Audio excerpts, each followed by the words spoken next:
জীবনের একটা পর্যায়ে তার মনে হয়েছে জীবন শেষ, জীবনটা তো শেষ হয়ে গেল, জীবনটা তো শেষ, 60 বছর চলে গেল।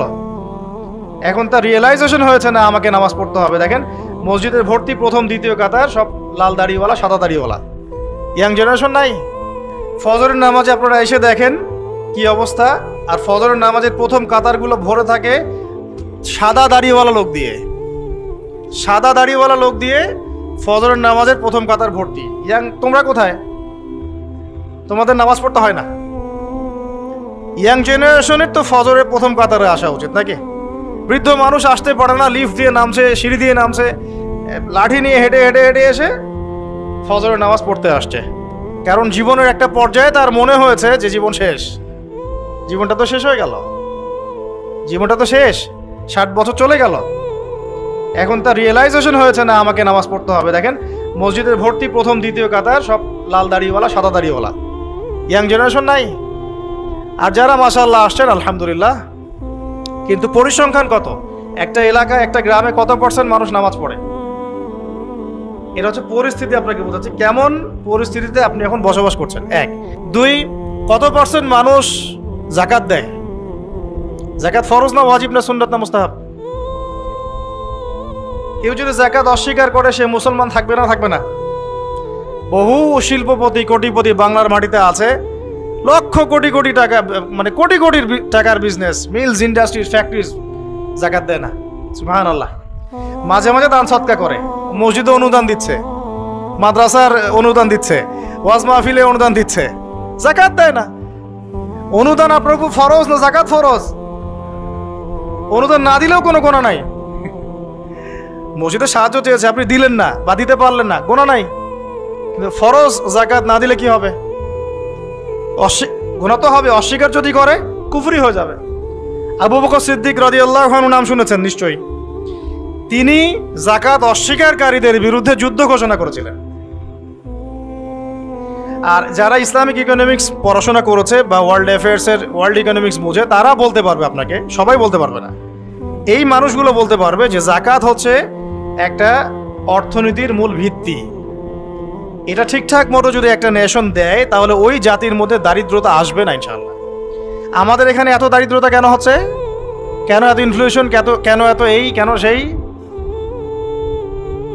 দ্রব্যমূল্যের ঊর্ধ্বগতি, রিজার্ভ কমে যাওয়া, এটা ওইটা অনেক তো কারণ আমরা ব্যাখ্যা করি। টকশোতে বসলে তো বুদ্ধিজীবীর অভাব নাই। হ্যাঁ, সব বুদ্ধিজীবী বাংলাদেশেই জন্ম নিছে আর কি। যারা অনেকে আছে এমন নামাজও পড়ে না কিন্তু ইসলাম নিয়ে কথা বলে, কোরআন তেলাওয়াত করতে পারে না কিন্তু ইসলাম নিয়ে কথা বলে, এবং ওরাই মানুষকে বলছে কোনটা ঠিক কোনটা বেঠিক। এইটাও কিন্তু হাদিসে আছে, আপনি জানেন কি না? উমর ইবনুল খাত্তাব রাদিয়াল্লাহু আনহু একজন সাহাবীকে বলছিলেন যে তুমি কি বলতে পারো ইসলাম কখন ধ্বংস হবে? ওই সাহাবী বলছেন, সম্ভবত তার নাম উবাই ইবনে কাব রাদিয়াল্লাহু আনহু, আমি একটু ভুলে গেছি। সেই সাহাবী বলছেন, ইয়া আমিরুল মুমিনিন, আপনিই বলেন ইসলাম কখন ধ্বংস হবে, আমি তো বলতে পারি না। তখন তিনি বলছেন যখন যখন 3টা বিষয় দেখবে তখন বুঝে নেবে ইসলাম ধ্বংস হয়ে যাবে।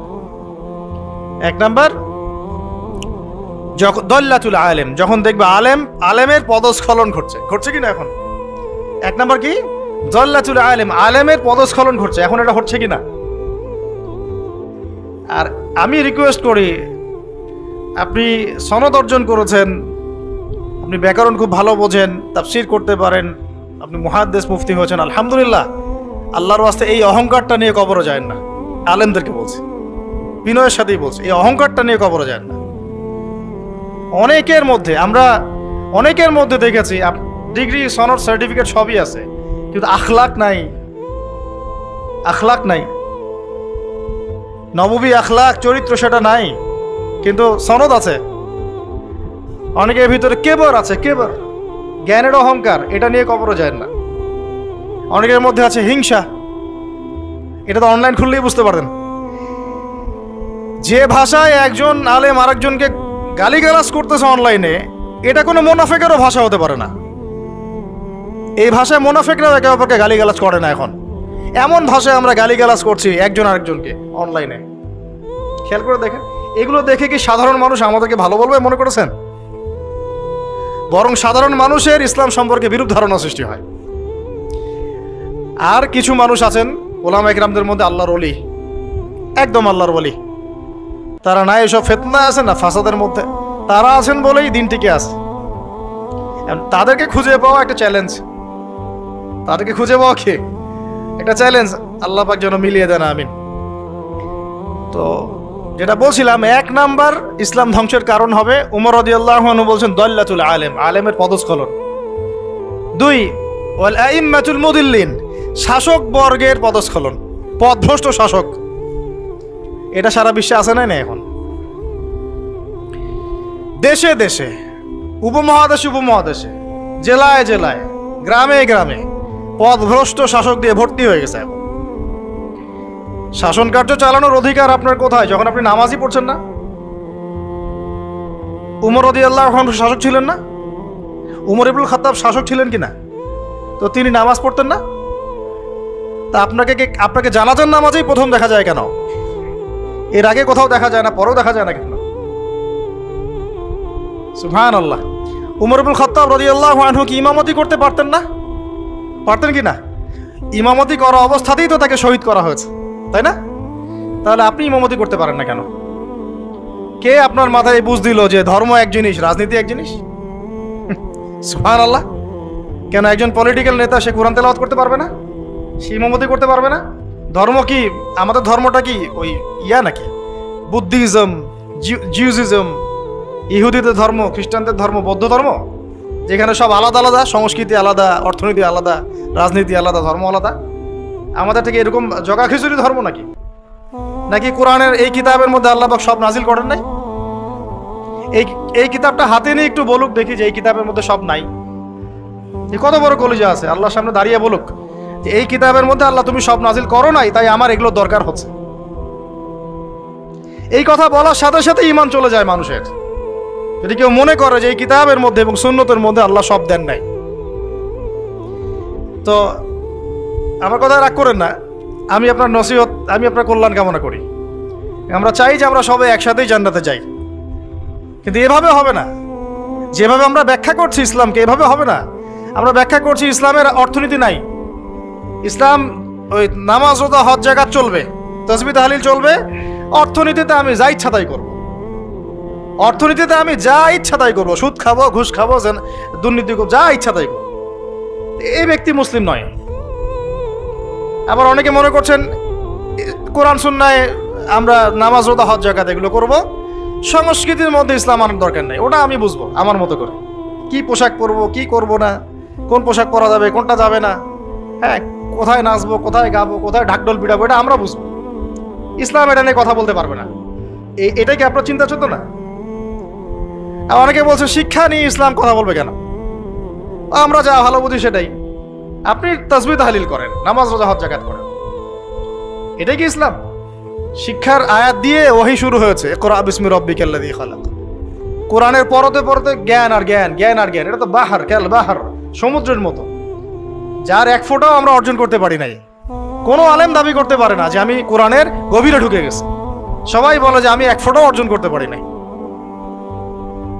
অনেকে বলেন যে ইসলামের জায়গা চলবে, আমাদের কি বলে পলিটিক্সের জায়গায় চলবে। কেন ভাই? আল্লাহ রাব্বুল আলামিন কি কোরআন শুনে সব নাজিল করেন নাই? হ্যাঁ, এটা আমি বুঝি, এটা বিশ্বাস করি এবং মানছি যে বিশ্বের প্রেক্ষাপটে সবকিছু ইম্পোজ করা সম্ভব না। এটা আমরা মানি, বুঝতে পারছি। বিকজ বিশ্বটা এখন শাসন করছে কারা? বলেন দেখি, কারা শাসন করছে? জায়নিস্টরা। জায়নিস্ট কারা? পশ্চিমাদের মধ্যে একটা অ্যালায়েন্স আছে, ইহুদি খ্রিস্টান। সব ইহুদি সব খ্রিস্টান, জায়নিস্ট না। এই শব্দটা কি আগে খুব বেশি শুনেছেন, ইদানিং শোনেন? এই শব্দগুলো বলার কারণেই এত গালিগালাজ খেতে হচ্ছে, এত গীবত তোহমত, এত অপবাদ আসতেছে, এইগুলো বলার কারণে। আমি যদি আপনাদেরকে খালি ফজিলত বয়ান করা শুরু করি, আমাকে মাথায় নিয়ে নাচবে সবাই। সুবহানাল্লাহ পড়লে এত নেকি হয়, আলহামদুলিল্লাহ পড়লে এত নেকি হয়, সারা জীবন এগুলোই শিখবেন। একজন অফিসার আমাকে বলছিলেন যে অজু আর গোসল শেখানো যায় না, এগুলো নিয়ে কথা বলার কি দরকার? তা বললাম, স্যার আপনার বয়স কত? যে 45। তো 45 আপনি অজু গোসল শেখেন নাই, আমাকে আবার শেখাতে হবে? সারা জীবন কি অজু আর গোসলই শিখে যাবেন নাকি? তারা চিন্তা চেতনা এরকম যে ইসলাম এভাবেই চলবে।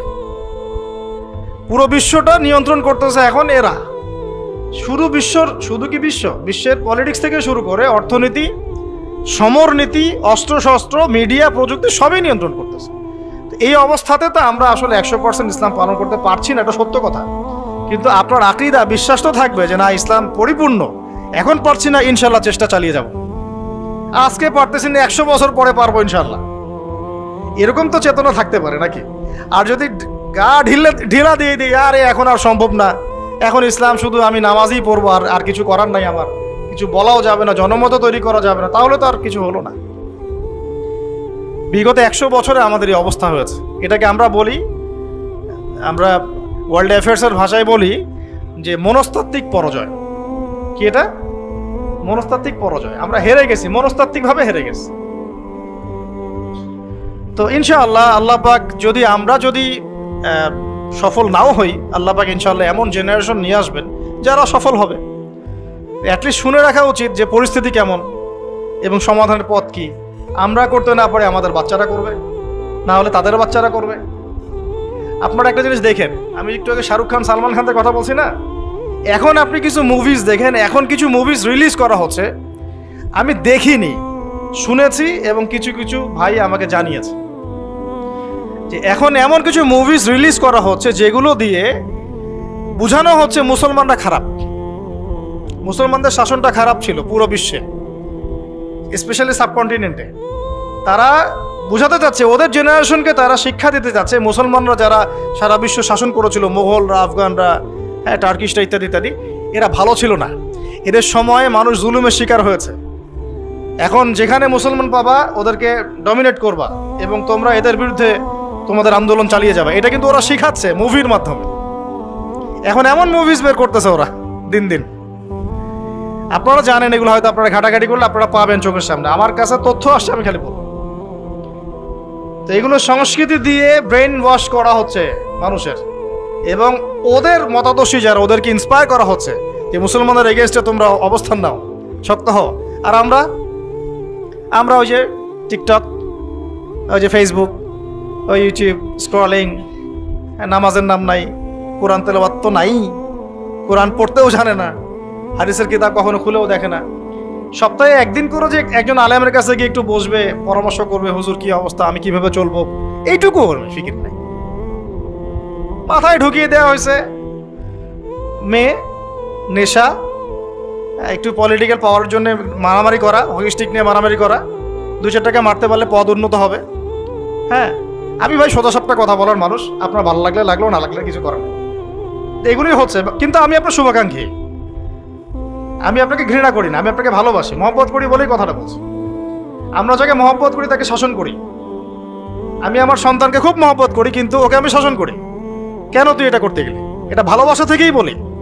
কেন আপনি হকি স্টিক নিয়ে মারামারি করতে গেলেন, হলে হলে মারামারি করতে গেলেন কেন? পলিটিক্যাল পাওয়ারের জন্য? ওইটা অ্যাচিভ করলেই বা আপনি কি করতে পারবেন? এতে কি আল্লাহর কাছে আপনার মর্যাদা বাড়বে? বরং একটা মাজলুমকে যদি একটা আঘাত করেন, এই আঘাতের মূল্য কিয়ামতের মাঠে হলেও শোধ করতে হবে আপনাকে। আমরা তো এই অনলাইনের যুগে আমরা তো আসলে পাগল হয়ে গেছি, অনলাইনে অসুস্থ হয়ে গেছি। এই যে তোমরা ফেসবুক, ইউটিউব স্ক্রল করো আর লাইক কমেন্ট করতে থাকো, বুঝে হোক আর না বুঝে হোক করতে থাকো। একটা কমেন্ট যদি তোমার জুলুম হয়ে যায়, মনে করো একজন আলেমের একটা পোস্টে তুমি একটা কমেন্ট করে দিলা, এটা যদি জুলুম হয় তাহলে এই জুলুমের ভাগিদার তো তোমাকে হতে হবে। মনে করো একজন শায়েক এসে বলল, আচ্ছা আমার নাম নিয়ে বলি যে আবু আদনান এই এই করছে আর কি, হ্যাঁ, বাম হাতে কোরআন নিছে, অনেক কথাই তো বলছে, বাম হাতে কোরআন নিছে, জান্নাতের ঘ্রাণ পাইছে, ঠিক আছে, তারপরে আর কি খারেজি হয়ে গেছে, হ্যাঁ, তারপরে আর কি মনেও থাকে না, হ্যাঁ, ও কি আমি দাঁড়াই না ইত্যাদি। তো এখন মনে করো কন্টেন্ট বানায় ছাড়ে দিছে অনলাইনে, তুমি বুঝে হোক না বুঝে হোক লাইক করলা, শেয়ার করলা, কমেন্ট করলা, এবং আমার এগেনস্টেই করলা, আমার অপোজিশনেই করলা। এখন আমি যদি মাজলুম হয়ে থাকি, তুমি এখন কিভাবে পার পাবা? আমি যদি সঠিক হই আর তুমি যদি ভুল হয়ে থাকো, তাহলে কিয়ামতের মাঠে কিভাবে তুমি পার পাবা? একটা এক্সাম্পল দিলে বুঝবেন। একজন আলেম একদিন বলেছিল, স্টেজে উঠে বলছে, দেখলাম, জানি না কোথায় পড়াশোনা করে আসছে, আল্লাহ ভালো জানেন, বইপত্র পড়লে আখলাক অর্জন হয় না ভাই, খালি বইপত্র পড়লে আখলাক অর্জন হয় না, আখলাক অর্জন হয় আল্লাহওয়ালা মানুষের সোহবতে। হয়তোবা সোহবত পায় নাই, এই জন্য আখলাক নাই। স্টেজে উঠে বলছে যে এর আগে যে বক্তব্য দিয়ে গেল সে অমুক জায়গায়, একটা জায়গার নাম বলল, সঙ্গত কারণ নামটা বলছি না, অমুক জায়গায় তার বন্ধুর মায়ের সাথে জেনা করেছে।